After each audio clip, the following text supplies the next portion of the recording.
ناظرین، عرب امارات نے پاکستانیوں کو گرفتار کرنا شروع کر دیا ہے۔ عرب امارات سے خبریں سامنے آ رہی ہیں کہ یو اے ای کی حکومت نے چند افراد کو گرفتار کیا ہے۔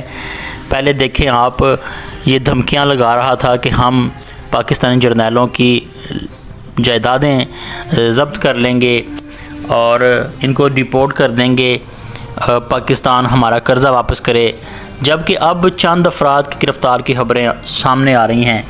گرفتار افرادوں کا تعلق ایران سے ہے، پاکستان سے ہے۔ حکام کے مطابق یہ افراد ملک میں بدامنی پھیلانے یا حالات کو خراب کرنے کی کوشش کر رہے تھے۔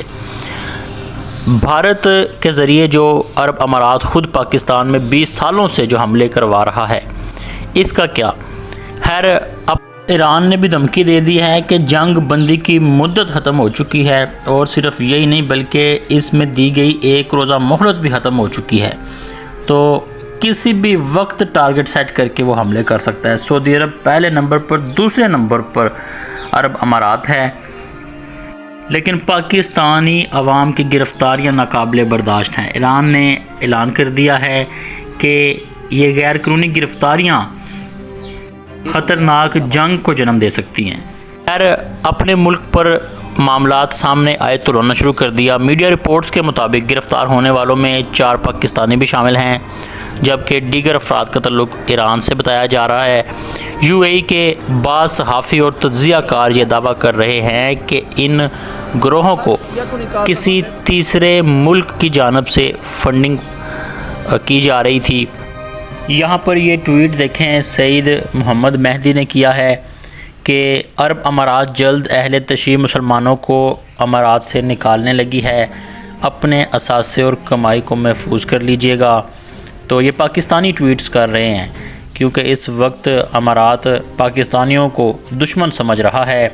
اور یہاں پر مزید دیکھیں کہ عرب امارات اہل تشیع مسلمانوں کو جلد از جلد باہر نکال کر کے باہر پھینکنے والی ہے۔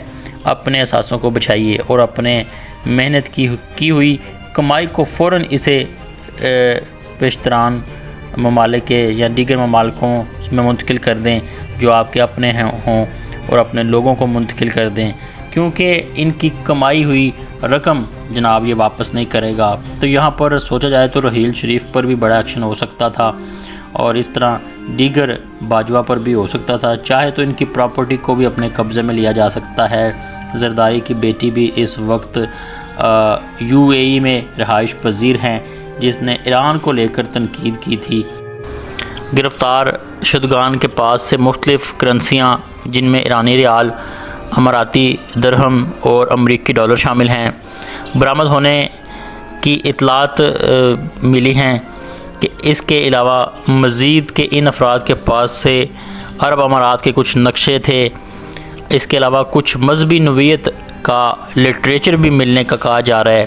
حکام کا موقف ہے کہ یہ افراد ملک میں عدم استحکام پیدا کرنے اور منفی پروپیگنڈا پھیلانے میں ملوث تھے۔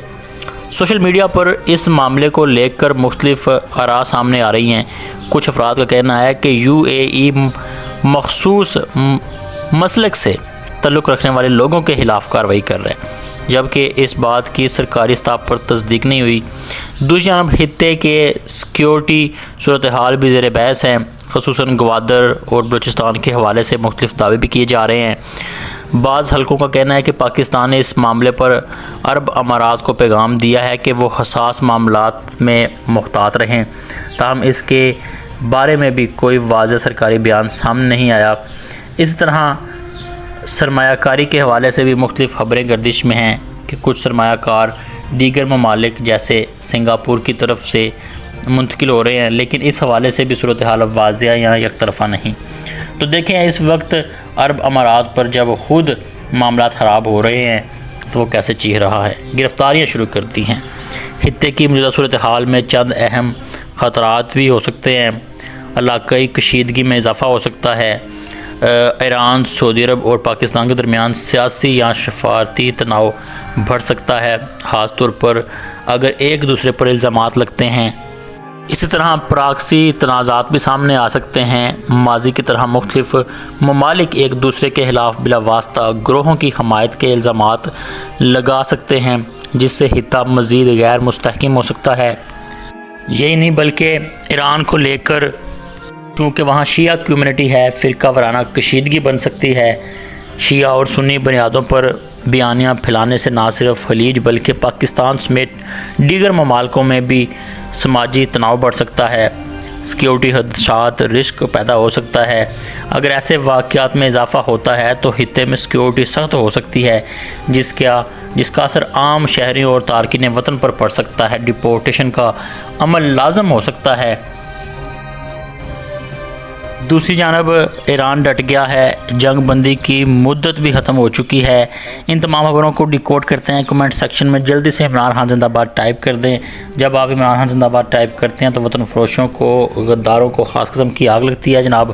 ہم نے ان کو آگ میں جلاتے رہنا ہے۔ پاک فوج زندہ باد کا نعرہ لگائیں، کیونکہ پاک فوج ہے تو پاکستان جناب ایٹ لیسٹ دہشت گردوں سے محفوظ ہے۔ مدت ختم ہو چکی ہے، اور صرف یہی نہیں بلکہ اس میں دی گئی ایک روزہ مہلت بھی اب اختتام کو پہنچ چکی ہے۔ اس صورتحال کے بعد ایک بار پھر کشیدگی میں اضافے اور ممکنہ جنگ کے خدشات پیدا ہو رہے ہیں، کیونکہ ایران اور عرب امارات، یونائٹڈ اسٹیٹ دونوں ہی اپنی سخت پوزیشن سے پیچھے ہٹنے کے لیے تیار دکھائی نہیں دے رہے۔ امریکی ٹی وی چینل سے گفتگو کرتے ہوئے ڈونلڈ ٹرمپ نے واضح کیا ہے کہ جنگ بندی میں مزید توسیع نہیں کی جائے گی اور ایران کو وہ معاہدہ قبول کرنا ہوگا جو اس وقت پیش کیا جا رہا ہے، بصورت دیگر حالات مزید سنگین ہو سکتے ہیں۔ دوسری جانب ایران کی طرف سے بھی سخت رد عمل سامنے آیا ہے۔ ایرانی موقف کے مطابق اب صرف امریکی تنصیبات ہی نہیں بلکہ خلیجی ممالک کو بھی ممکنہ خطرات کا سامنا کرنا پڑ سکتا ہے۔ ایرانی خبر رساں ادارے کے مطابق جو ادارہ ہے تسنیم نیوز ایجنسی، امریکہ کی جانب سے ایران سے منسلک جہازوں اور آئل ٹینکر کو ضبط کرنے کے معاملے کے بعد ایران نے آبِ ہرمز کو بند کرنے کا اعلان کیا۔ مزید یہ بھی کہا گیا کہ آئندہ اعلان تک اسے بند ہی تصور کیا جائے، اور جب تیسری سمندری پابندیوں کے خاتمے کی ضمانت نہیں دی جاتی یہ کھولا نہیں جائے گا۔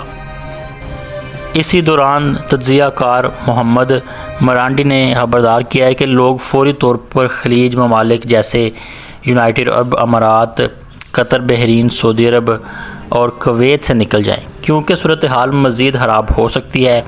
ان کے مطابق اگر کشیدگی بڑھی تو ممکن ہے کہ حملے سیولین انفراسٹرکچر تک بھی پھیل سکتے ہیں۔ مزید یہ بھی کہا گیا ہے کہ اپنا بینک بیلنس، اپنی کرنسی دیگر ممالکوں میں منتقل کر دو، کیونکہ ایران گرفتاریاں اب کرے گا، اور دوسری جانب عرب امارات میں بھی گرفتاریاں شروع ہو چکی ہیں۔ مزید یہ بھی کہا گیا ہے کہ خلیج میں موجودہ بحری جہازوں کو ہنگامی صورتحال کے پیش نظر محتاط رہنا چاہیے، خاص طور پر وہ جہاز جو آبِ ہرمز کے قریب ہیں۔ صورتحال تیزی سے بدل رہی ہے، اور اگر آئندہ 48 گھنٹوں میں مذاکرات میں کوئی پیش رفت نہ ہوئی تو جنگ بندی کو ختم تصور کیا جا سکتا ہے اور دوبارہ حملوں کا آغاز ہو سکتا ہے۔